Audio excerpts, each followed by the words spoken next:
Uma empregada de limpeza humilde descobriu que o patrão milionário mantinha o próprio pai cego, dopado e tratado como um fardo apenas para não perder o controle da fortuna. Quando Catarina criou coragem para denunciar os maus tratos, ela colocou em risco o emprego, o sustento da filha e a própria segurança. Mas o que ela não sabia é que Deus usaria a sua voz para expor um esquema cruel, derrubar máscaras e devolver a dignidade e a visão a um velho injustiçado. Segredos guardados em pastas trancadas, gravações escondidas e testemunhos improváveis vieram à tona, e a vida de todos naquela mansão mudou para sempre, de um jeito que ninguém poderia prever, numa história de coragem, justiça e fé. Prepare-se, porque essa história vai mexer com o seu coração. Subscreva o canal, deixe o seu gosto neste vídeo e comente de onde está a assistir. Catarina Alves tinha 32 anos e mãos que conheciam cada tipo de sujidade que o dinheiro deixava para trás. Mãos calejadas de esfregar mármore de Extremoz, de polir espelhos de Murano, de passar pano em móveis que custavam mais que um ano inteiro do seu salário. Chegara à mansão dos Monteiro havia 6 meses, depois de anos a saltar de limpeza em limpeza pelos arredores de Lisboa. Sempre calada, sempre atenta, sempre invisível como toda a mulher que limpa a casa dos outros. A mansão ficava na Lapa, um bairro onde os muros eram altos e os portões automáticos faziam barulho de cofre a fechar-se. De manhã cedo, quando Catarina descia do autocarro na avenida, ainda podia sentir o cheiro de pão a sair das padarias simples dos subúrbios. Mas, ao atravessar o portão da propriedade dos Monteiro, o ar mudava. Cheirava a relva molhada por sistema de rega automática, a cera, de chão importada, a perfume caro impregnado nos tapetes de arraiolos. Era como entrar noutro país, um país onde ela não tinha passaporte, só avental. Por trás dos olhos mansos, Catarina guardava uma coragem contida que doía no peito como brasa velha. Guardava também um senso de justiça que vinha de longe, de infância pobre mas digna, de mãe que ensinara que roubar era pecado, mas deixar o próximo sofrer em silêncio era pecado maior ainda. No bolso do avental, sempre carregava um terço de madeira gasto pelo uso herança da avó. Rezava no autocarro de olhos fechados, enquanto o veículo abanava pelo eixo norte-sul. Rezava na hora do almoço, sentada no banquinho da área de serviço, com o prato de comida já fria na mão. Rezava a pedir proteção, a pedir coragem, a pedir luz para enxergar o certo quando tudo parecia cinzento. O que travava a Catarina era um medo antigo, um medo que tinha nome e apelido e morada certa na memória. Era o medo de falar e ninguém ouvir, o medo de acusar e ser chamada de louca, de mentirosa, de interesseira. O medo de perder tudo e ficar sem nada como acontecera 8 anos antes, quando o avô adoeceu. Ela morara com ele durante os últimos meses, vira os sinais estranhos, a comida que desaparecia do prato sem que ele comesse, os remédios que mudavam de cor, a prima distante que aparecia com papéis para assinar. Catarina era jovem demais, assustada demais e calou-se. Quando o avô morreu, descobriu que a casa simples em Almada tinha sido transferida para o nome da prima. Ficou sem herança, sem casa, sem nada além da culpa que roía por dentro como caruncho em madeira velha. Por isso, quando os seus olhos pousaram pela primeira vez em Augusto Monteiro, algo dentro dela se mexeu. Ele tinha 80 anos, cabelo branco ralo penteado para o lado, mãos finas que tremiam levemente ao segurar a chávena de café. Os olhos eram claros, quase transparentes, mas não viam nada. Diziam que nascera cego, que nunca tinha visto a luz do dia, que era uma tristeza de Deus. Para a família, Augusto era um fardo silencioso, um nome em testamento, uma foto bonita em revista de negócios a mostrar a bondade do filho milionário que cuidava do pai deficiente. Para Catarina, Augusto era outra coisa. Era como ver o avô sentado de novo à beira da cama, a procurar o rádio pelo tato, a pedir água com voz fraca enquanto ela fingia não perceber que algo estava errado. A primeira vez que levou o pequeno almoço ao quarto dele, no segundo andar da mansão, Augusto agradeceu com voz mansa. Ela respondeu a descrever o dia lá fora. O céu estava azul, tinha passarinhos no jardim, o jasmim estava florido. Ele sorriu. Foi um sorriso pequeno, mas genuíno, como se ninguém tivesse pensado em fazer aquilo antes. Aos poucos, entre um café levado e outro recolhido, entre uma cortina aberta e outra fechada, os dois criaram uma ligação que não precisava de olhos. Catarina descrevia as cores do pôr-do-sol que entrava pela janela, falava do barulho da chuva a bater no telhado. Contava que a roseira do jardim estava a dar botões vermelhos. Augusto respondia com memórias. Memórias de cheiros, o cheiro de terra molhada na herdade onde crescera, lá no coração do Alentejo, perto de Évora. Memórias de sons, o ranger da porteira de madeira, o mugido das vacas ao entardecer, a voz da mãe a chamar para jantar. Eram memórias vívidas demais, detalhadas demais para alguém que supostamente nunca tinha visto nada. Catarina começou a ter dois objetivos claros, embora ainda não soubesse como alcançá-los. O primeiro era impedir que Augusto fosse maltratado ou negligenciado. Ela via coisas. Via a enfermeira, Sílvia, empurrar a cadeira de rodas com força desnecessária, fazendo o corpo frágil do velho abanar. Via a bandeja de comida voltar quase intacta, enquanto Sílvia anotava na folha de cálculo que ele tinha comido tudo. Via, de uns tempos para cá, que Augusto parecia mais fraco, mais sonolento, com nódoas negras discretas no braço magro, do tipo que aparece quando alguém aperta com demasiada força. O segundo objetivo era descobrir o que se estava a passar. Porque algo se estava a passar. Catarina sentia no ar na forma como Henrique Monteiro, o filho milionário, dono de tudo, olhava para o pai com impaciência mal disfarçada. Na forma como o médico elegante, Dr. Moraes, entrava e saía da casa sem nunca cumprimentar os funcionários como se fossem móveis. Na forma como Tiago, sobrinho de Henrique e administrador oficial dos bens de Augusto, falava ao telefone sobre custos desnecessários e procedimentos que não valem a pena. Mas Catarina esbarrava em obstáculos práticos e duros como parede de betão. A casa tinha regras rígidas. Funcionários só podiam circular em determinadas áreas. Câmaras de segurança vigiavam todos os cantos, menos o quarto dela no anexo de empregados. Os remédios de Augusto ficavam trancados numa caixa de metal no escritório de Henrique, e só Sílvia tinha a chave. O telemóvel de Catarina, simples e velho, precisava de ficar desligado durante o expediente, guardado no armário da área de serviço. Eram regras apresentadas como segurança e organização, mas que, na prática, impediam qualquer questionamento. Havia também o obstáculo emocional, o maior de todos.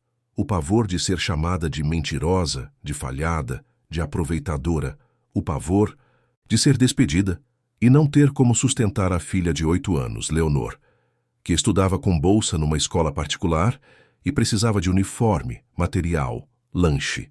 O pavor de voltar para a situação de antes, quando dormia no sofá da irmã e acordava às 4 da manhã para apanhar 2 autocarros até o trabalho.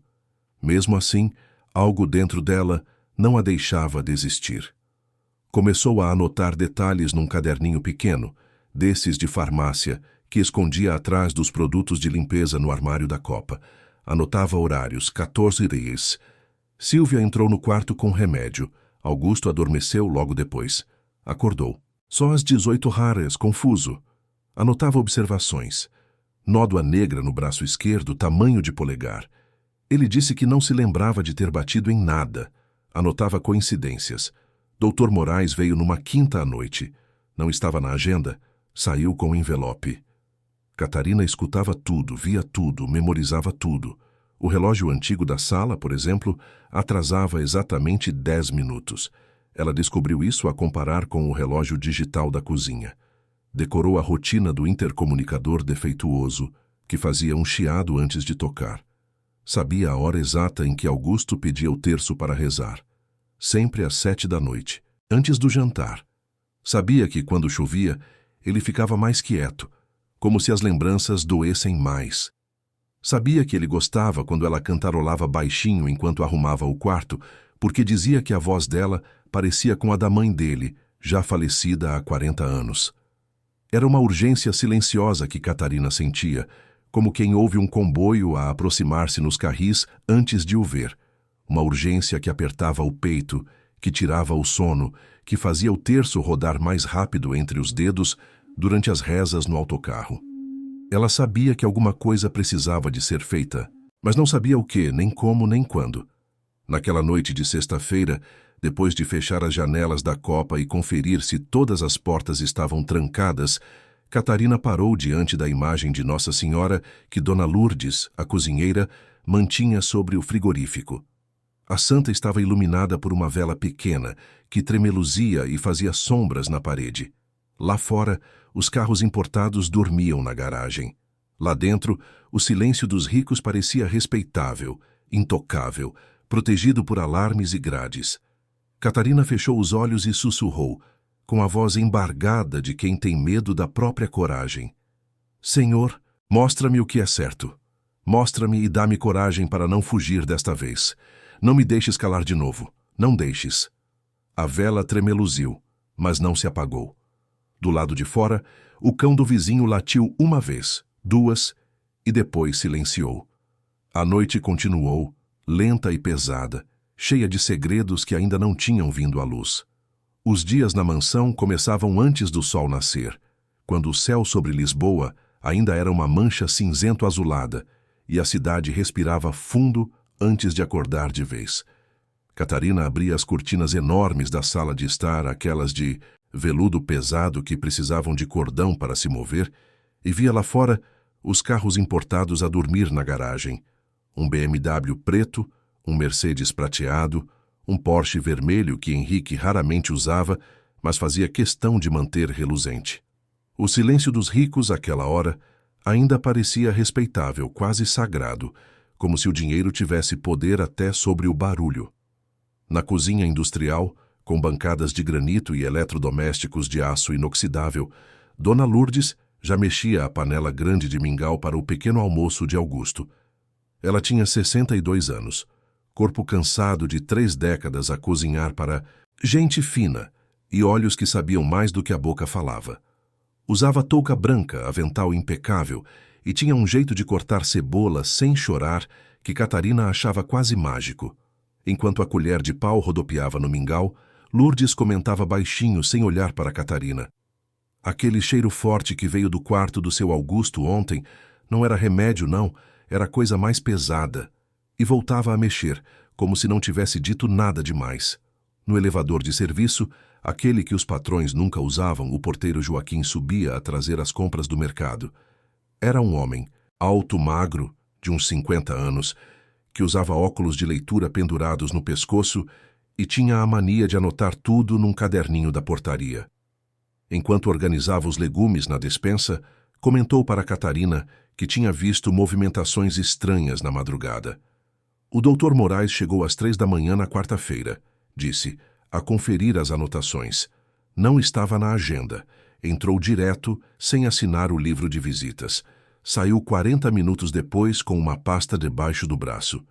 Joaquim não era de inventar histórias. Se ele anotava é porque aconteceu. Catarina começou a coletar sinais como quem junta migalhas no chão depois de toda a gente já ter saído da mesa. Eram detalhes pequenos, que alguém com pressa não notaria, mas que juntos formavam um desenho perturbador.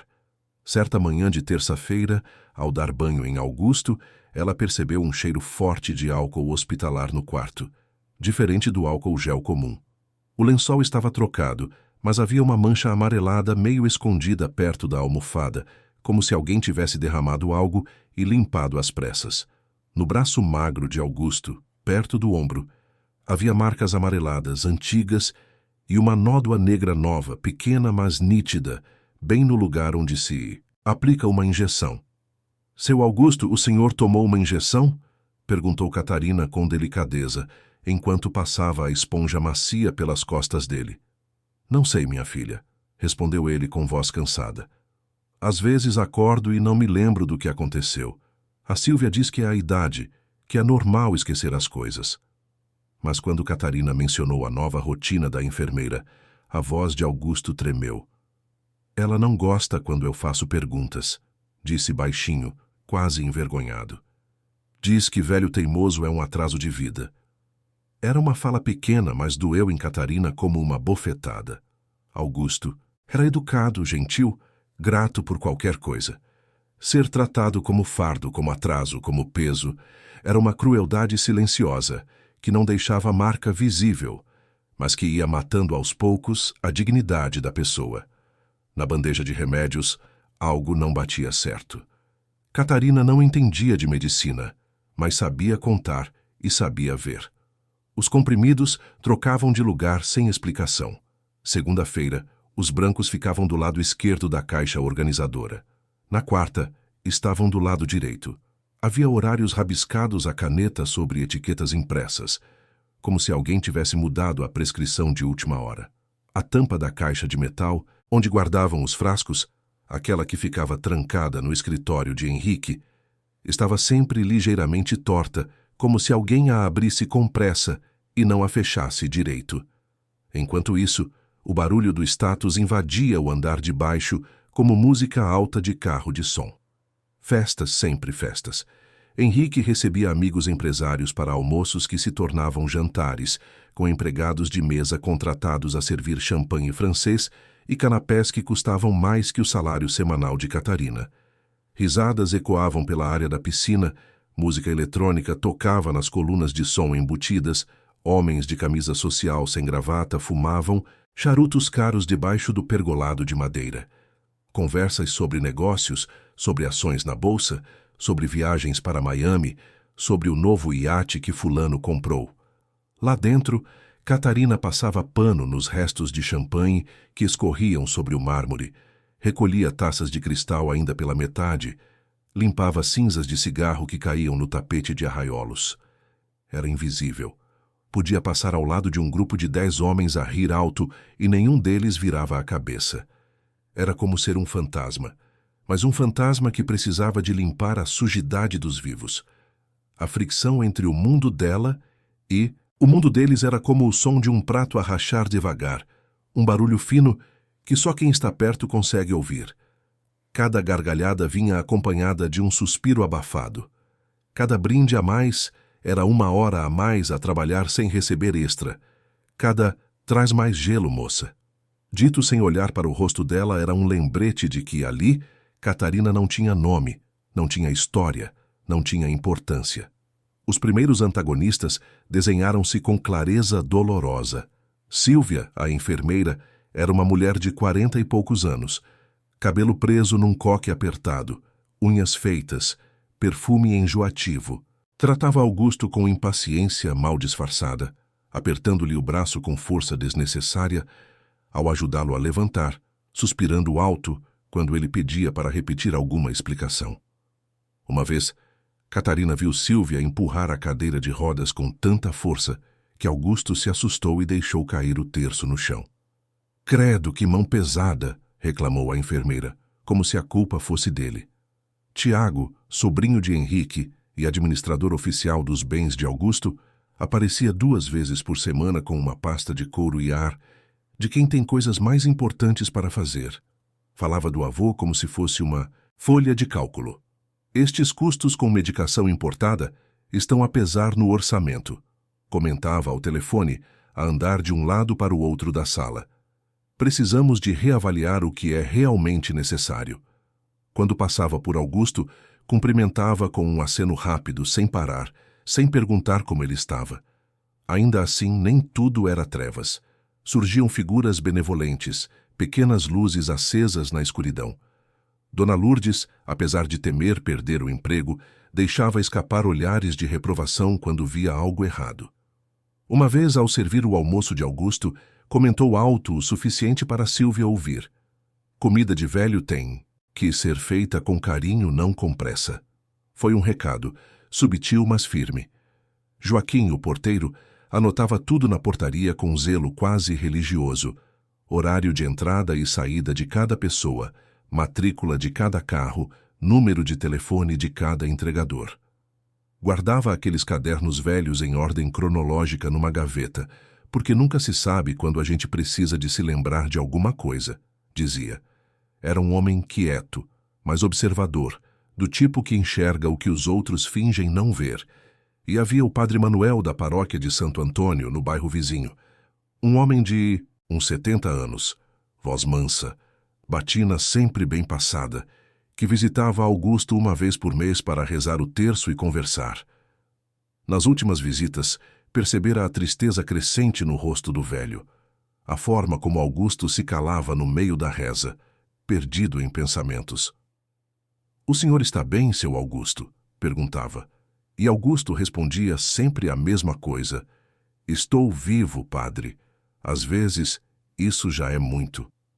Numa tarde chuvosa de quinta-feira, enquanto arrumava o quarto de Augusto, Catarina encontrou uma análise de sangue esquecida sobre a mesa lateral.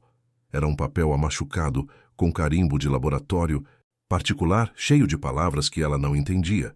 Hemograma, plaquetas, velocidade de sedimentação. Mas as datas eram recentes, de 2 semanas atrás, e havia uma anotação manuscrita na margem: verificar interação medicamentosa. O que significava aquilo? Catarina fotografou o papel com o telemóvel escondida, o coração a bater rápido. Foi também numa tarde de chuva que Augusto, enquanto rezavam o terço juntos, colocou discretamente na mão de Catarina uma pequena chave dourada. Era do tamanho da chave de um cadeado, antiga, pesada. "Guarda isto", murmurou, a voz quase um sussurro. "Se um dia eu não puder falar, tu usas isto, para me defender." Catarina fechou a mão sobre a chave, a sentir o metal frio contra a pele. "Defender de quê, seu Augusto?" perguntou, mas ele apenas abanou a cabeça e voltou a rezar. Foram plantadas ali 2 reviravoltas sem nome, 2 sementes de verdade que ainda precisariam de tempo para germinar. Quando Catarina tentou perguntar sobre a medicação, dias depois, Sílvia humilhou-a diante de outros funcionários. Estavam todos na cozinha: Lourdes, Joaquim, a empregada de limpeza Andréia, o motorista Paulo. "Empregada não tem que se meter em assuntos de saúde", disse Sílvia, alto, com o dedo em riste. "Cada macaco no seu galho. Tu cuidas da limpeza, eu cuido do paciente." As palavras vieram acompanhadas de um risinho debochado, e Catarina sentiu o rosto a queimar de vergonha. Ninguém disse nada. Lourdes baixou os olhos para a panela. Joaquim fingiu que precisava de verificar algo no telemóvel. A humilhação social, discreta e eficiente, cumpria o seu papel: calar, diminuir, envergonhar. Mais tarde, Catarina tentou fotografar os remédios com o telemóvel simples que mantinha escondido no armário das vassouras, mas foi impedida pela regra da casa: uso de telemóvel só no intervalo e longe dos quartos. Sílvia apareceu à porta do quarto de Augusto bem na hora, como se tivesse um sensor. "O que é que estás a fazer aqui com um telemóvel?" perguntou, a voz dura.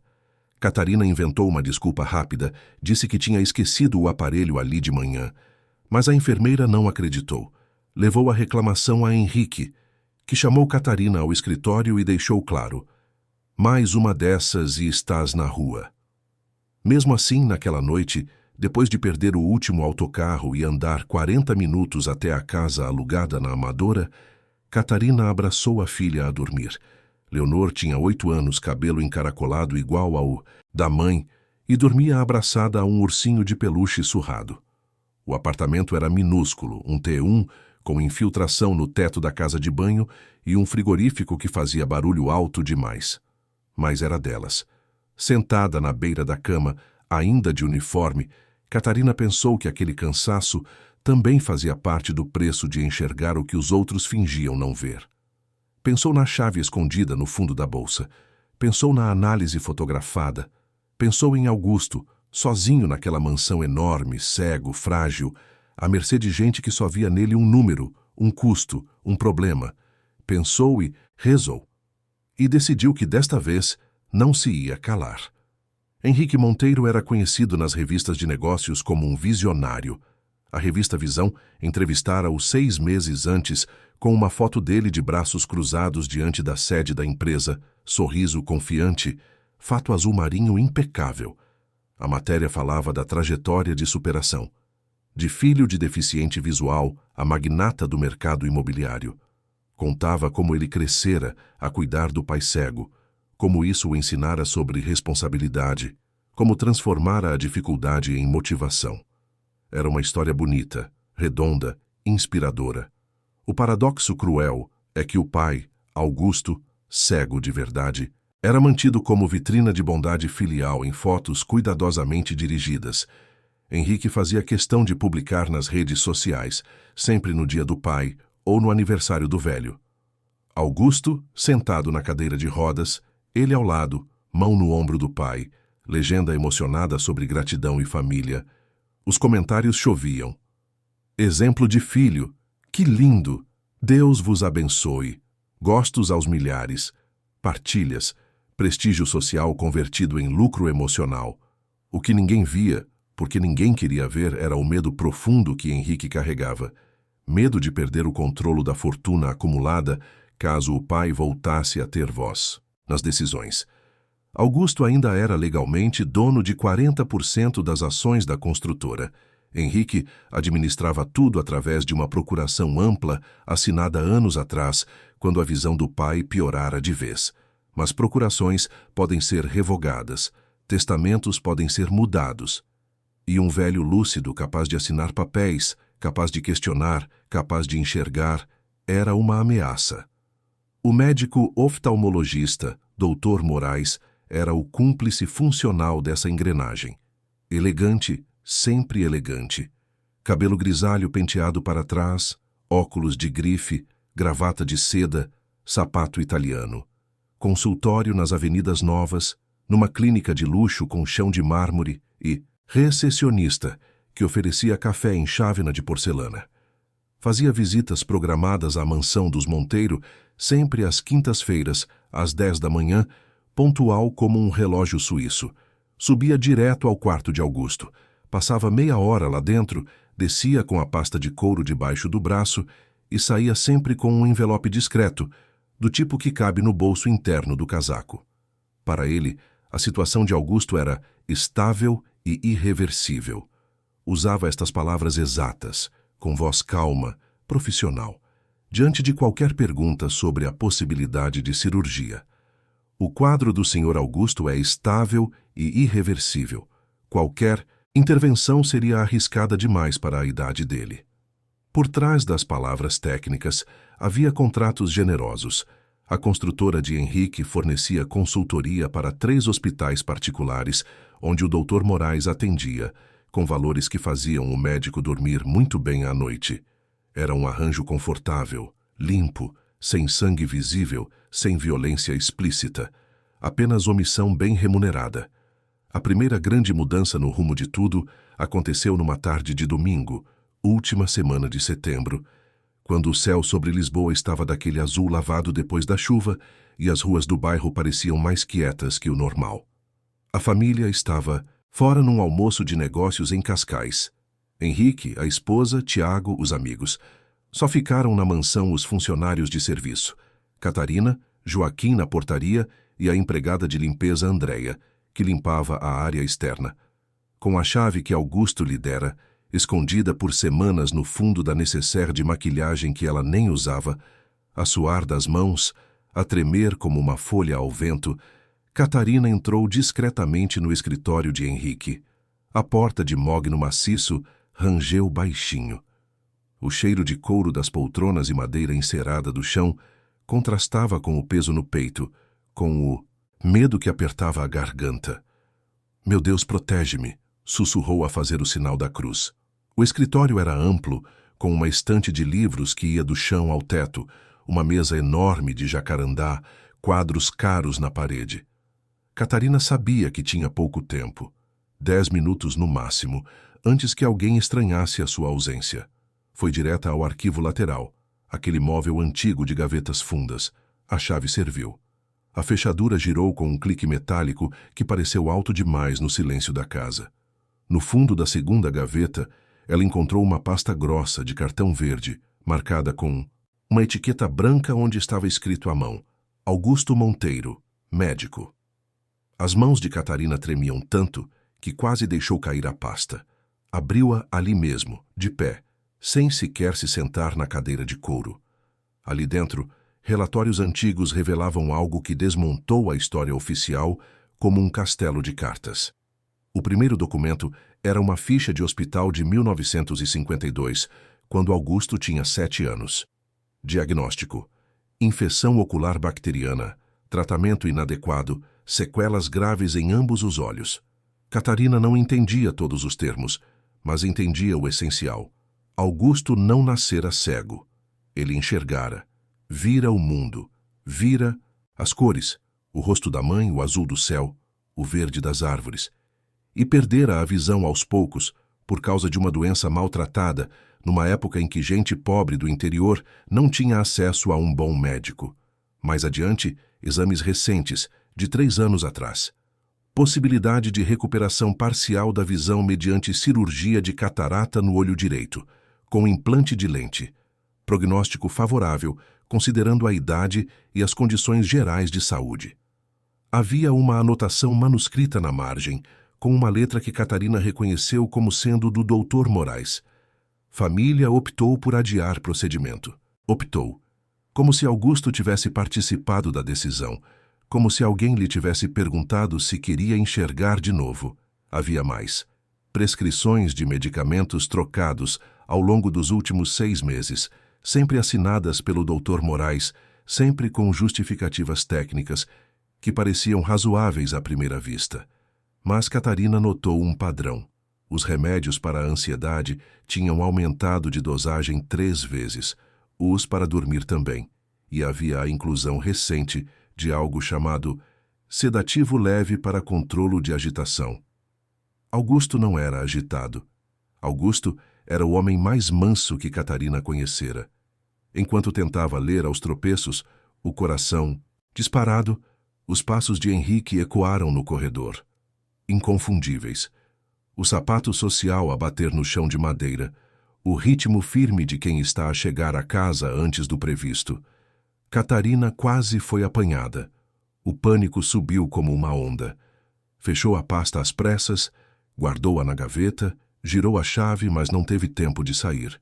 Escondeu-se atrás da estante grande, aquela cheia de livros de direito e gestão, aprender a respiração. Henrique entrou no escritório, a falar ao telemóvel. Não, eu volto para o clube daqui a pouco, só vim buscar uns documentos. Ficou ali 3 minutos que pareceram 3 horas. Abriu outra gaveta, pegou num envelope e saiu. Catarina esperou mais 2 minutos eternos antes de se mover, as pernas bambas, o suor frio a escorrer pelas costas. Saiu do escritório como um fantasma. Fechou a porta devagar, desceu as escadas a segurar-se no corrimão porque as pernas não a sustentavam direito. Foi direta ao quarto de empregada no anexo, trancou a porta, sentou-se na cama e chorou. Chorou de medo, de raiva, de impotência. Chorou a lembrar-se do avô que sofrera sozinho num quarto abafado de uma casa velha, enquanto ela, jovem demais e assustada, demais não dissera nada. Chorou a pensar em Augusto, cego sem precisar de estar cego, dopado sem precisar de estar dopado, preso numa cadeira de rodas numa casa que mais parecia uma prisão de luxo. Mas também anotou. Anotou tudo o que conseguira ler, no caderninho escondido, com letra trêmula. Datas, nomes de remédios, termos técnicos que copiara sem entender direito. Depois escondeu o caderninho, junto com a chave, dentro da fronha da almofada velha, que levaria para lavar no dia seguinte. Naquela noite, sentada na beira da cama minúscula do apartamento alugado, a olhar a filha a dormir com o ursinho surrado, Catarina pensou em pedir demissão. Pensou em fugir daquela casa que cheirava a mentira polida, a injustiça de gravata, a crueldade com perfume importado. Pensou que era perigoso demais, que não ia dar em nada, que ela era só uma empregada e ninguém acreditaria na palavra dela contra a palavra de um empresário rico, de um médico famoso, de uma família poderosa. Mas as subtramas da vida não pararam de se desenrolar. Na segunda-feira seguinte, Joaquim comentou sobre as visitas noturnas do Dr. Moraes fora da agenda, sempre de madrugada, sempre sem assinar o livro de visitas. 3 vezes este mês, disse a mostrar o caderninho. Sempre entre as 2 e as 4 da manhã, e sai sempre em menos de 1 hora. Dona Lourdes começou a ter crises de tensão alta por causa do estresse. Precisou de ir ao centro de saúde 2 vezes naquela semana. Mas guardava guardanapos de papel com anotações de horários e refeições de Augusto. Olha aqui, Catarina, mostrou num dia na cozinha. Terça-feira, almoço, 11h30. Mas o prato voltou cheio. Jantar, 18 horas. Voltou pela metade. Quarta, pequeno almoço às 8 horas. Voltou quase inteiro. Isto não é falta de apetite. Isto é gente a ser privada de comida. Na paróquia, numa missa de domingo a que Catarina assistiu, antes de ir trabalhar, uma senhora de cabelo branco comentou com o padre Manuel sobre um parente que recuperara parte da visão aos 75 anos, depois de uma cirurgia de catarata feita pelo SNS. Foi um milagre, padre, dizia a mulher emocionada. Ele voltou a ver o rosto dos netos. O padre ouviu com atenção e, no final da missa, chamou Catarina para conversar. Como está o seu Augusto? Perguntou. E Catarina, pela primeira vez, contou um pouco do que estava a ver. Todos estes fios se amarravam discretos, firmes, ao redor da mesma pergunta. Por que manter Augusto no escuro se havia chance de luz? Henrique, a sentir que alguém observava demais, que algo estava diferente no ar, mudou os turnos dos funcionários. Proibiu conversas longas com o pai. Determinou que Sílvia acompanhasse todas as idas de Catarina ao quarto de Augusto, mesmo que fosse só para trocar um copo de água. As limitações pessoais de Catarina pesavam como pedra. Pouca instrução formal, medo da esquadra da polícia, pavor de assinar qualquer papel porque uma vez, anos atrás, assinara um recibo e depois descobrira que era uma confissão de dívida. Mas as coincidências que pareciam favoráveis continuavam. A análise esquecida, a chave dada por Augusto, a conversa na igreja, as anotações de Joaquim, os guardanapos de Lourdes, eram como sementes plantadas em dias anteriores, a germinar devagar, como se a própria vida estivesse a empurrar Catarina para a verdade, um passo de cada vez, sem pressa, mas sem pausa. E Catarina, ajoelhada diante da imagem de Nossa Senhora na cozinha vazia, às 6 da manhã de uma quinta-feira fria, sussurrou com voz firme pela primeira vez. Eu vou fazer alguma coisa. Não sei. O que ainda, mas vou. Pelo meu avô que eu deixei sozinho. Por este velho que está sozinho agora. Por mim mesma que preciso de me olhar no espelho e respeitar-me. Eu vou. A vela tremeluziu. Mas não se apagou. Foi numa noite de sexta-feira, a última de outubro, que a mansão pareceu mais vulnerável do que nunca. A família saíra para um evento de gala na Fundação Calouste Gulbenkian, coisa de smoking e vestido longo, champanhe e discursos sobre filantropia. Henrique, a esposa Mariana, Tiago e mais meia dúzia de amigos empresários. Saíram às 7 da noite em 3, carros deixando para trás apenas os funcionários de confiança. Catarina, Joaquim na portaria e o motorista Paulo, que voltara para buscar algo esquecido e depois fora embora de novo. Do lado de fora, o bairro rico dormia sob muros altos, cobertos de era, com câmaras de segurança a piscar as suas luzinhas vermelhas a cada 5 segundos. Do lado de dentro, a sensação era de que qualquer ruído tinha dono, qualquer passo ecoava alto demais, qualquer respiração podia ser ouvida. Catarina sentiu com clareza quase física que o tempo de hesitar tinha passado. Era agora ou nunca. Era agir ou passar o resto da vida a perguntar-se: e se eu tivesse feito alguma coisa? Pegou no telemóvel antigo, aquele Nokia com o ecrã rachado que costumava deixar descarregado no armário das vassouras, e carregou-o às escondidas durante a tarde toda a usar o carregador que Joaquim emprestara. Enrolou o aparelho num pano de prato limpo, vermelho com listas brancas, como se fosse apenas mais um utensílio na mão da empregada. Testou a gravação na casa de banho de serviço, a falar baixinho. Alô, alô, atestar! A voz saiu abafada, mas audível. Serviria. Usando a desculpa de verificar se todas as janelas estavam trancadas por causa da previsão de temporal, entrou no quarto de Augusto, na hora em que sempre rezavam o terço juntos. Eram 8 da noite. A luz do candeeiro de mesa fazia sombras suaves na parede. Augusto estava sentado na poltrona de veludo verde perto da janela, com o terço de madeira entre os dedos. Quando ouviu os passos dela, sorriu. Catarina, minha filha, pensei que hoje não vinhas. Vim sim, seu Augusto, respondeu ela, a sentar-se na cadeira ao lado. Trouxe o terço da minha avó, vamos rezar juntos. E começaram, Pai Nosso, Ave Maria, as contas a deslizar entre os dedos calejados. Mas entre uma oração e outra, Catarina fez perguntas diferentes. Perguntou sobre a infância dele, sobre cores, sobre o céu do Alentejo onde crescera. O senhor lembra-se de como era o céu lá, seu Augusto?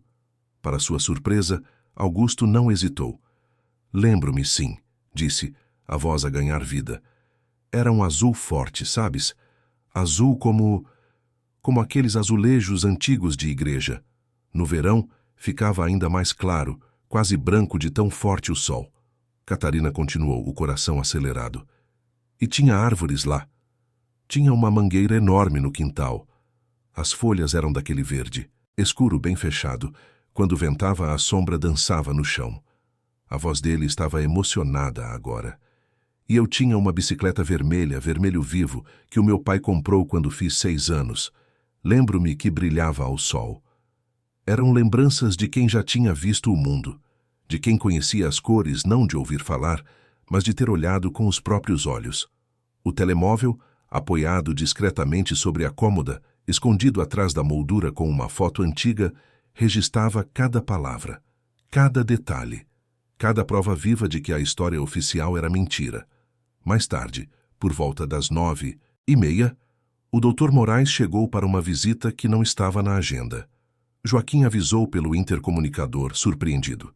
Henrique ligou do telemóvel do evento a dizer que tinha pedido ao médico para fazer um check-up rápido, que voltaria logo para conversar com ele. Subiu direto ao quarto, de fato escuro, pasta de couro na mão, cheiro de loção pós-barba cara. Catarina estava no corredor, a fingir que arrumava a cristaleira que ficava perto da escada. Viu o médico entrar no quarto de Augusto e fechar a porta. Esperou 5 minutos. Henrique chegou 15 minutos depois, a subir as escadas de 2 em 2 degraus, irritado por ter saído do evento. Entrou no quarto sem bater. A porta ficou entreaberta. Foi ali que Catarina fez a coisa mais arriscada da vida dela. Deixou o pano de prato com o telemóvel a gravar sobre a cadeira de encosto alto que ficava ao lado da porta, como se tivesse esquecido dele ali. A cadeira era de madeira escura, estofo vermelho, e ninguém a usava. O pano ficou caído de um jeito natural, mas o telemóvel estava posicionado para captar o som. A conversa que se desenrolou ali dentro foi dura, de ouvir, mesmo filtrada pela madeira da porta. Catarina ficou no corredor a fingir que dobrava toalhas no armário de roupas de cama, a menos de 3 metros de distância. As vozes vinham abafadas, mas claras o suficiente. Ainda acha que vale a pena fazer essa cirurgia? Era a voz de Henrique, impaciente. Tecnicamente, sim. A voz calma do Dr. Moraes. Ele tem uma chance real de recuperar a visão parcial no olho direito. Mas quanto é que isso vai custar? E o pós-operatório? E se ele começar a fazer perguntas, a querer mexer em papéis em empresas? Uma pausa, longa. Depois o médico. Henrique, precisa de entender que estamos a pisar em terreno delicado aqui. Legalmente ele tem direito a tratamento. Legalmente. A voz de Henrique tinha desprezo. Doutor, o meu pai tem 80 anos. Ele habituou-se ao escuro. Ficar a mexer em testamentos, em tutelas, em procurações, tudo isso por causa de um velho que talvez viva mais 5, 10 anos, não vale a pena. Foi a confirmação incontestável do que Catarina temia. Não era sobre saúde, não era sobre bem-estar, era sobre controlo, era sobre dinheiro, era sobre manter Augusto cego e quieto para que nada mudasse. Os obstáculos vieram em seguida, rápidos como dominós a cair. Uma queda de energia apagou as luzes da mansão. O temporal previsto chegara com força, o vento a bater nas janelas, um trovão a rachar o céu. No escuro súbito, Augusto ficou confuso, desorientado.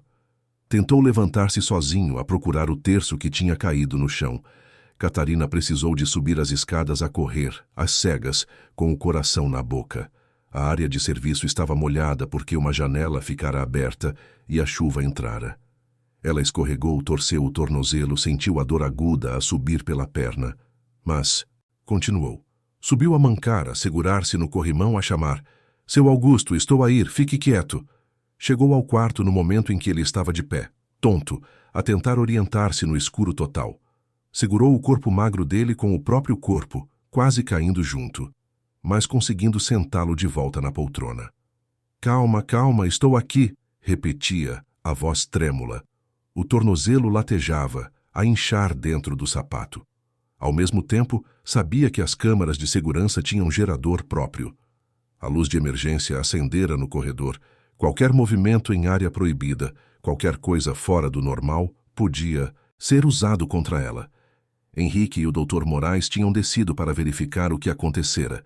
Quando a energia voltou, 10 minutos depois, Sílvia apareceu, vinda da casa dela ao lado, atraída pelo barulho. Foi ela quem apanhou Catarina demasiado perto do quarto de Augusto, com o tornozelo visivelmente inchado, e reclamou imediatamente com Henrique. Ela estava aqui em cima sozinha com o seu pai. Isto não pode ser. As regras são claras. Henrique, irritado com tudo, com o apagão, com o temporal, com ter saído do evento à toa, descarregou a raiva em Catarina. Chamou-a à sala, à frente de Joaquim, que tinha subido para ajudar, à frente de Sílvia, que assistia de braços cruzados. Empregada que passa dos limites não fica aqui. Entendeu bem? Mais uma dessas e vai embora sem carta de referência, sem nada. O custo daquela noite foi alto. Dor física no tornozelo que mal conseguia apoiar no chão. Medo concreto, palpável, de despedimento sem justa causa, sem direitos, sem nada. Olhares desconfiados de Sílvia, que começara a vigiar cada movimento dela. A sensação de estar a ser observada o tempo todo como um rato numa gaiola de vidro, mas guardado no bolso fundo do avental, enrolado no pano de prato que ela pegara de volta discretamente. Quando todos estavam ocupados com o gerador, estava o telemóvel, com 2 gravações que podiam mudar tudo. A primeira, Augusto a descrever cores, lembranças visuais impossíveis para quem nascera cego. A segunda, Henrique e o Dr. Moraes a discutir abertamente sobre não fazer a cirurgia por motivos financeiros e de controlo, não por motivos médicos. Na portaria, Joaquim tinha feito algo que ninguém percebera.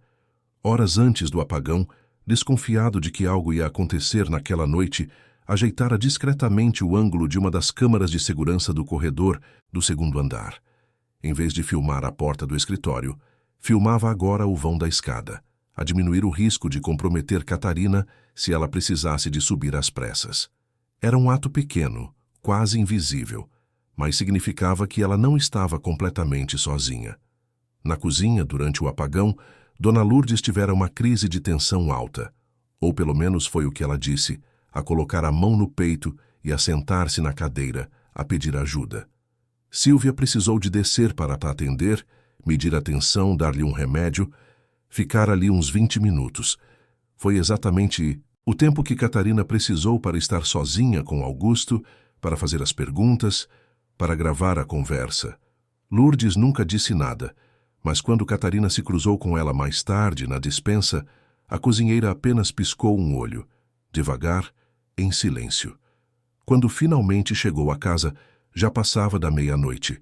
Leonor dormia na casa da vizinha. O apartamento estava vazio, escuro, frio. Catarina tirou o sapato devagar, viu o tornozelo roxo e inchado e chorou. Chorou de dor, de cansaço, de medo. Mas também sentiu, pela primeira vez em semanas, algo parecido com esperança. Guardou o telemóvel na gaveta, da roupa interior debaixo de tudo. Guardou o caderninho com as anotações junto. Deitou-se na cama sem sequer tirar o uniforme, com uma bolsa de gelo improvisada no tornozelo, e rezou.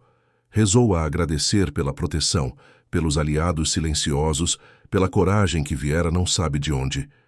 E rezou a pedir forças para o que viria depois, porque agora, com provas na mão, o próximo passo seria sair da sombra e entrar na luz. E isso, ela sabia, seria a parte mais perigosa de todas.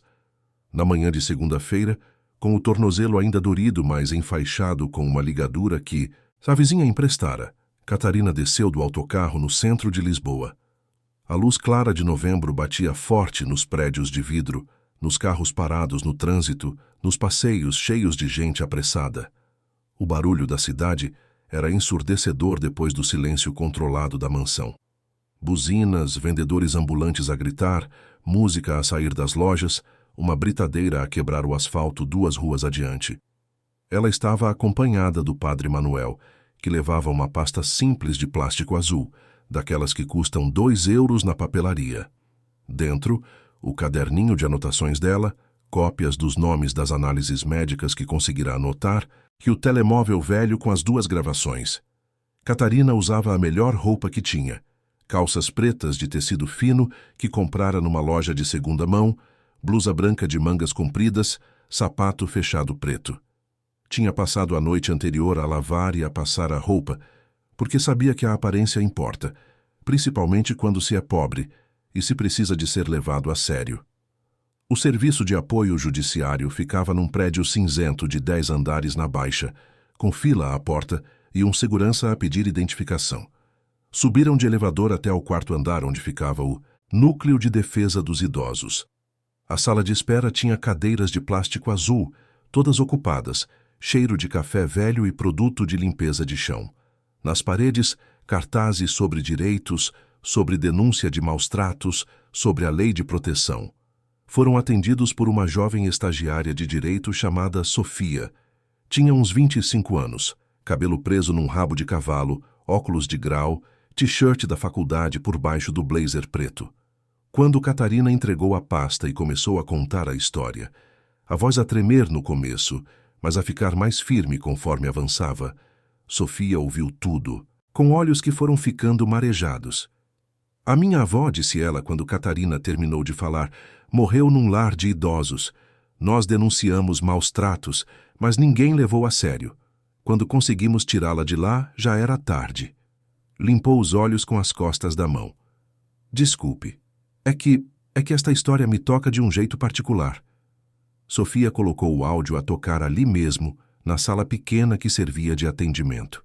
Primeiro, a voz de Augusto a descrever cores, a mangueira verde, o céu azul do Alentejo, a bicicleta vermelha.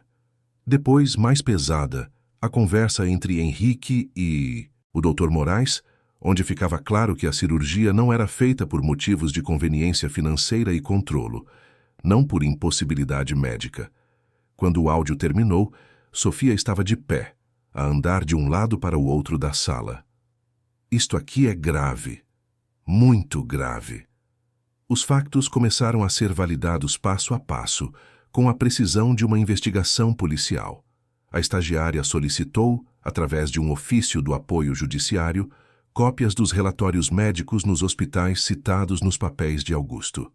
O Hospital da Luz confirmou exames de 3 anos atrás que indicavam a possibilidade de cirurgia. O Hospital de Santa Maria confirmou uma consulta recente onde o Dr. Moraes solicitara novos exames, mas nunca fora buscar os resultados. Os registros da portaria, que Joaquim guardava com esmero religioso em cadernos organizados por mês, mostravam visitas do Dr. Moraes em horários estranhos. Madrugadas, fins de semana, sempre fora da agenda oficial. Joaquim foi chamado para depor informalmente e levou 3 cadernos, com anotações em letra caprichada. 1409, Dr. Moraes, entrada 0235, saída 0320, não assinou o livro. 2109, Dr. Moraes, entrada 2350, saída 0040, saiu com o envelope pardo. Eram dezenas de registros assim. As mudanças no cardápio, anotadas por Dona Lourdes em folhas soltas de caderno para organizar as compras do mês, revelavam períodos em que Augusto recebera menos alimento. A cozinheira tinha a mania de anotar tudo. Semana 1209. Mingau, 3 porções não consumidas. Almoço, 4 pratos retornaram cheios. Jantar, 5 pratos pela metade. Comparando com as datas do caderninho de Catarina, coincidiam exatamente com fases em que o velho ficava mais sonolento, mais fraco, mais apagado. Nada ali vinha do nada. Tudo se encaixava como peças de um puzzle que já estavam sobre a mesa, só à espera de alguém corajoso o suficiente para as montar. Um advogado do apoio judiciário, Dr. Rui, um homem de uns 50 anos, careca, óculos redondos, gravata desapertada, pediu para falar informalmente com Henrique. Ligou para a construtora, marcou uma reunião para esclarecimentos sobre a situação do Sr. Augusto Monteiro. Henrique chegou com 2 advogados de fato, pasta de couro, ar de quem está a fazer um favor em aparecer. A reunião durou 40 minutos. Catarina e o padre Manuel esperaram do lado de fora, no corredor do apoio judiciário, sentados nas cadeiras duras de plástico. Quando Henrique saiu, o rosto estava vermelho. Passou por Catarina sem olhar, mas ela ouviu-o dizer aos advogados no elevador: "Isto é um absurdo, ela quer dinheiro, é óbvio. Vou processar toda a gente por difamação." Em casa, a pressão aumentou. Henrique cortou as folgas de todos os funcionários até segunda ordem. Cruzava os braços diante de Augusto durante as refeições, como se o pai tivesse culpa por tudo o que estava a acontecer. Silvia ficou ainda mais agressiva, a tratar Catarina com desprezo aberto, a falar alto para que todos ouvissem. Há gente que não conhece o seu próprio lugar, acha que pode brincar aos detetives. Mas a máquina da lei, lenta como era, começara a mover-se. O Ministério Público instaurou um procedimento no Tribunal de Família e Menores. Um procurador jovem, sério, requisitou uma perícia médica independente a Augusto. A notícia vazou. Não se sabe como, mas vazou. Correu entre os moradores do condomínio de luxo, entre os sócios do clube, entre conhecidos da família. Alguns condenavam Henrique com indignação. Imagina fazer isto ao próprio pai. Outros defendiam com a mesma indignação. É tudo exagero de uma empregada que quer dar um golpe. Cada avanço tinha um preço alto. Catarina perdeu 2 dias de salário ao faltar para comparecer à audiência preliminar. Precisou de levar documentos, prestar declarações, repetir a história 3 vezes para 3 pessoas diferentes. Voltava para casa tarde, exausta, e ainda precisava de cuidar de Leonor, fazer comida, lavar roupa. A menina começou a sofrer comentários na escola. "O teu pai é bandido?" perguntavam os coleguinhas a confundir os boatos. "A minha mãe disse que vais ficar pobre, porque a tua mãe está a processar gente rica." Leonor voltava a chorar, e Catarina precisava de lhe explicar com palavras simples que estava a fazer o certo, que ajudar quem sofre nunca é errado, mesmo quando dói. O medo de não ser ouvida voltava com força, principalmente nas reuniões formais. Advogados bem vestidos, de fato e gravata, falavam termos que ela não entendia: tutela, curatela, interdição, capacidade civil. Sofia traduzia com paciência, mas ainda assim Catarina sentia-se pequenina naquelas salas grandes, com uma mesa comprida de madeira, ar-condicionado gelado, gente importante a decidir o destino de gente comum. No dia em que precisou de depor oficialmente, numa sala do Palácio da Justiça, Catarina quase desistiu. Acordou com dor de estômago, vomitou o pequeno almoço, precisou de se sentar na beira da cama com a cabeça entre as mãos. Leonor, de 8 anos, colocou a mãozinha no ombro da mãe e disse: "Tu és corajosa, mãe, tu consegues." Chegou ao tribunal meia hora antes, acompanhada do padre Manuel e de Sofia. O corredor cheirava a papel velho e chão encerado. Havia gente à espera em bancos de madeira, advogados a conversar em grupos, seguranças a verificar malas. O teto era alto, com lustres antigos, e o som ecoava. Respirou fundo no corredor, as mãos a suar frio, o coração disparado. O advogado, Dr. Rui, saiu da sala e perguntou se ela queria um tempo para se acalmar, um copo de água, ir à casa de banho. Ela olhou através da porta entreaberta e viu Augusto. Estava sentado numa cadeira de rodas, levado ali por determinação judicial para participar da audiência. Usava roupa simples, camisa branca de botão, calças sociais velhas. O terço de madeira estava entre os dedos trêmulos, o rosto magro, cansado, mas com uma expressão de quem está a prestar atenção a tudo, mesmo sem enxergar. Catarina decidiu ali. Entrou na sala com as pernas trêmulas, mas a voz firme. Sentou-se na cadeira indicada de frente para o juiz, um homem de uns 60 anos, óculos, de grau toga preta. Ao lado, a procuradora, uma mulher jovem de cabelo curto. Do outro lado, os advogados de Henrique, 3 homens de fato cinzento, com uma expressão de quem está entediado. As perguntas começaram. Há quanto tempo trabalhava na casa? O que observara? Por que decidira denunciar? Se tinha interesse financeiro nisso, se alguém a incentivara. Catarina respondeu a tudo, a olhar nos olhos de quem perguntava. Contou o que viu. As nódoas negras no braço de Augusto, a comida que voltava inteira, os remédios trocados sem explicação, o cheiro forte de álcool hospitalar, as visitas de madrugada do médico. Contou o que ouviu. Augusto a descrever cores que só quem já enxergou pode descrever.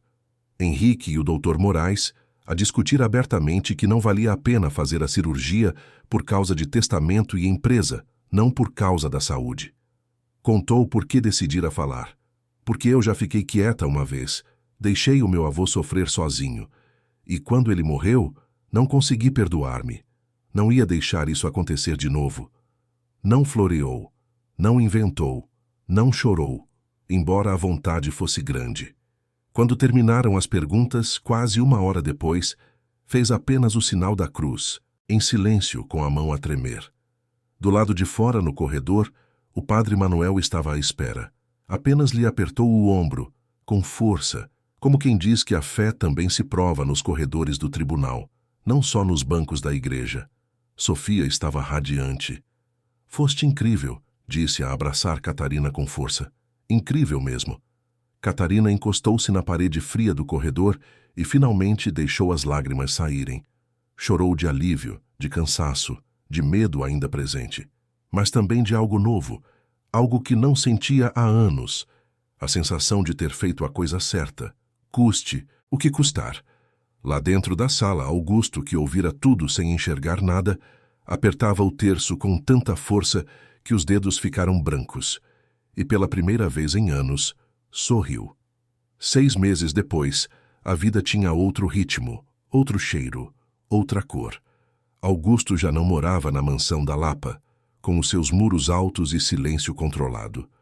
Por decisão judicial, depois de 3 audiências, 2 perícias médicas e um relatório detalhado da assistente social, passou a viver num apartamento térreo simples em Benfica, um bairro mais humilde, mas cheio de vida.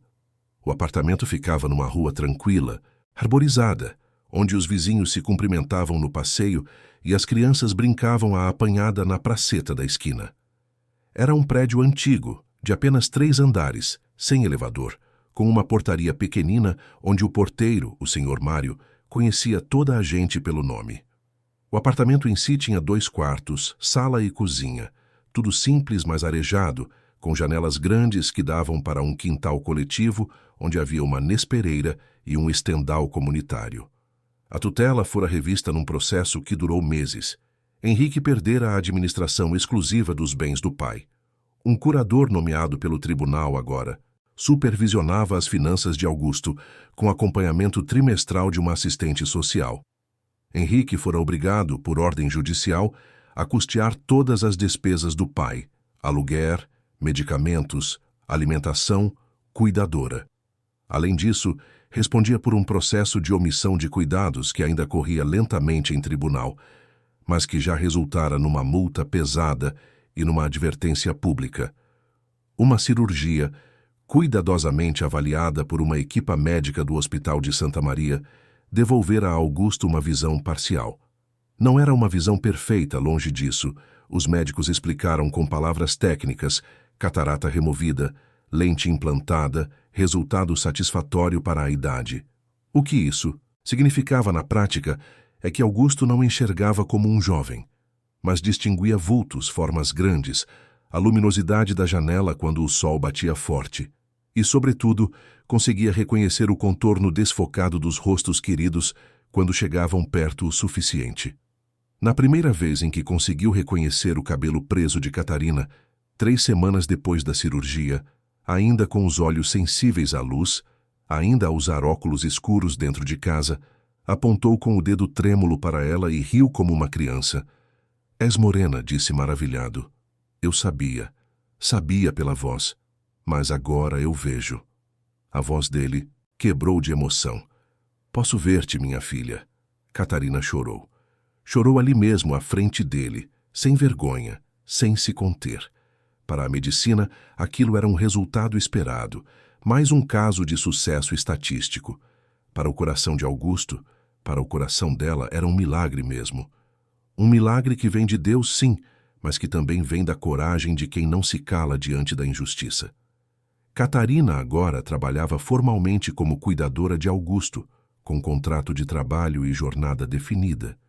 De segunda a sexta, das 8 da manhã às 5 da tarde, com 1 hora de almoço. Ganhava um salário fixo, tinha subsídio de férias e de Natal. O caderninho que antes era escondido atrás de produtos de limpeza virou um registro oficial de remédios, consultas médicas, pequenas observações sobre o dia a dia. A assistente social, Dona Beatriz, uma senhora organizada de óculos de grau e folhas de cálculo coloridas, elogiava a dedicação dela. Você cuida dele como se fosse da família, dizia, e Catarina respondia sempre, é que ele é da família, a família a gente escolhe também. Nas noites de sábado, quando o trabalho oficial terminava, mas o carinho continuava, Catarina levava Augusto para o passeio. Colocava a cadeira de rodas ali em frente ao prédio, debaixo da sombra da amendoeira, e ficavam os dois a sentir o vento. Augusto fechava os olhos, não porque não enxergasse, mas porque gostava de sentir o ar fresco no rosto, o barulho da rua, o cheiro de comida a sair das janelas. Leonor brincava com outras crianças ali perto, a correr, a rir, a ser criança. De vez em quando, parava para mostrar ao avô Augusto um desenho, uma flor que apanhara, uma pedrinha colorida. A casa era pequena, apertada até, mas havia algo que a mansão nunca tivera: sentimento de pertença. Havia o cheiro do feijão de Dona Lourdes, que agora morava no mesmo prédio, 2 andares acima, reformada depois de 40 anos a trabalhar para os outros. Ela descia todo o dia para fazer o almoço de Augusto, não porque precisasse, mas porque gostava. Cozinhava a cantarolar músicas antigas, provava a comida com a colher de pau, ajustava o sal, o tempero, o ponto do arroz. Comida feita com carinho alimenta a alma também, dizia. Havia o boa noite de Joaquim, que às vezes passava ali no fim do expediente, quando voltava do trabalho novo, como porteiro de um prédio comercial perto da estação de metro. Sentava-se no passeio com Augusto, conversavam sobre futebol, sobre o tempo, sobre a vida. Joaquim levara os cadernos de anotações da portaria como prova no processo e agora guardava aquilo como um troféu. Uma lembrança de que a atenção aos detalhes pode salvar vidas. Havia as visitas discretas de Sofia, que continuava a acompanhar o caso mesmo depois de formada, agora como advogada de verdade, a trabalhar numa organização de defesa dos direitos do idoso. Levava papéis para Augusto assinar, explicava cada termo com paciência, certificava-se de que ele entendia tudo. Às vezes ficava para o café, conversava com Catarina sobre outros casos, outras injustiças que estavam a tentar corrigir. Na parede da sala pequena, acima do sofá de 2 lugares, que Catarina comprara numa loja de usados, o velho relógio que sempre atrasara 10 minutos na mansão, agora marcava a hora certa. Augusto fizera questão de o consertar. Levara-o a um relojoeiro da rua de trás, que cobrou 10 euros pelo serviço. Fazia questão de ouvir o tic-tac, como quem confirma que o tempo, embora tardio, ainda tem coisas boas a entregar. Este relógio acompanha-me há 50 anos. Contava para quem quisesse ouvir. Agora ele volta a funcionar direito, igual a mim. Sobre a cômoda velha de madeira, na entrada do apartamento, a antiga chave do escritório de Henrique repousava num porta-chaves pequeno, junto com um terço em miniatura. Era uma lembrança silenciosa de portas que foram abertas ao custo de lágrimas, coragem e fé. Catarina olhava para aquela chave às vezes e lembrava-se de tudo: o medo, a hesitação, o momento em que decidiu não se calar. Guardava aquilo como quem guarda uma medalha de guerra. Henrique, por ordem expressa do juiz e por uma inquietação própria, que começara a perturbar o seu sono, visitava o pai uma vez por semana. Toda quinta-feira, às 6 da tarde, chegava de carro sozinho, sem advogados. As conversas eram curtas, cheias de pausas longas, mas existiam. Henrique perguntava sobre a saúde, sobre os remédios, sobre o que o pai precisava. Augusto respondia com educação, sem rancor exagerado, mas também sem fingir uma intimidade que não havia. "Estás bem, pai?" perguntava Henrique de pé na sala, sem se sentar. "Estou", respondia Augusto. "Estou a enxergar um pouco. Isso já é mais do que eu esperava ter de novo." Um silêncio. Depois: Eu errei, pai. Errei muito." Augusto não negava, não absolvia com facilidade. Apenas dizia: "Erraste mesmo, meu filho, mas ainda dá tempo de fazer diferente." Não era um perdão imediato, desses que se vêem nos filmes. Era um perdão processual, difícil, que precisava de ser construído tijolo por tijolo. O Dr. Moraes tivera a licença profissional suspensa por 18 meses. A ordem dos médicos, depois de uma investigação, concluíra que houve omissão dolosa de informações e conflito de interesses não declarado.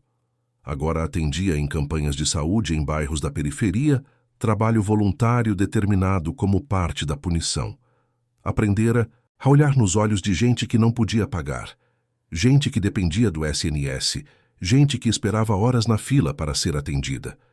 Aprendera, tarde, mas aprendera, que medicina não é um negócio, é uma missão. As consequências vieram, firmes, proporcionais, sem espetáculo nem vingança exagerada. Não houve morte, não houve violência, não houve um final de Hollywood com o vilão destruído. Houve justiça, houve responsabilização, houve uma mudança verdadeira, daquelas que doem, mas que transformam. Numa tarde de domingo de abril, com o outono a pintar o céu de Lisboa daquele laranja suave que anuncia o fim do dia, o sol deitou-se sereno sobre a varanda pequenina do apartamento. Catarina lavava o quintal coletivo com uma mangueira, a água a fazer um barulho bom de chuva artificial. Leonor desenhava no chão com giz colorido, a fazer flores enormes, casas com chaminé, um sol com cara feliz. Augusto estava sentado na cadeira de baloiço de madeira, aquela que o marceneiro da esquina reformara por 50 euros.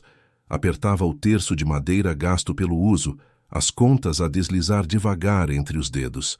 Forçava os olhos, a piscar contra a luz forte do fim de tarde, a tentar distinguir as duas figuras à sua frente. Leonor correu até Catarina, pegou-lhe na mão, mostrou-lhe o desenho. Ficaram ali, de mãos dadas, a menina a explicar cada detalhe da sua arte. Quando finalmente Augusto percebeu a cena, quando a visão desfocada, mas presente, capturou o contorno das duas. Mãe e filha abraçadas, a rir de algo simples, um sorriso largo abriu-se no rosto enrugado. Foi um sorriso verdadeiro, daqueles que vêm de dentro, que iluminam mesmo sem dentes perfeitos. Elevou o terço devagar, como quem ergue uma bandeira de vitória silenciosa, e murmurou com voz firme, mas cheia de gratidão, para quem quisesse ouvir, para quem quisesse guardar no coração, para Catarina que enxugava as lágrimas de alegria com as costas da mão molhada. Deus pode até demorar, minha filha. Pode demorar tanto que a gente acha que Ele se esqueceu de nós, que não está a ver, que não está a ouvir. Mas quando Ele chega, quando finalmente chega, traz junto a justiça que a gente nem sabia que merecia. Traz a dignidade de volta. Traz a luz de volta. E traz gente boa, gente corajosa como tu, que não teve medo de fazer o certo mesmo quando tudo parecia errado. Catarina sentou-se no chão ao lado da cadeira dele, ainda de avental, ainda com as mãos molhadas da mangueira. Apoiou a cabeça de leve no braço da cadeira de baloiço e fechou os olhos. Leonor veio a correr, sentou-se no colo da mãe e ficaram os três ali, em silêncio.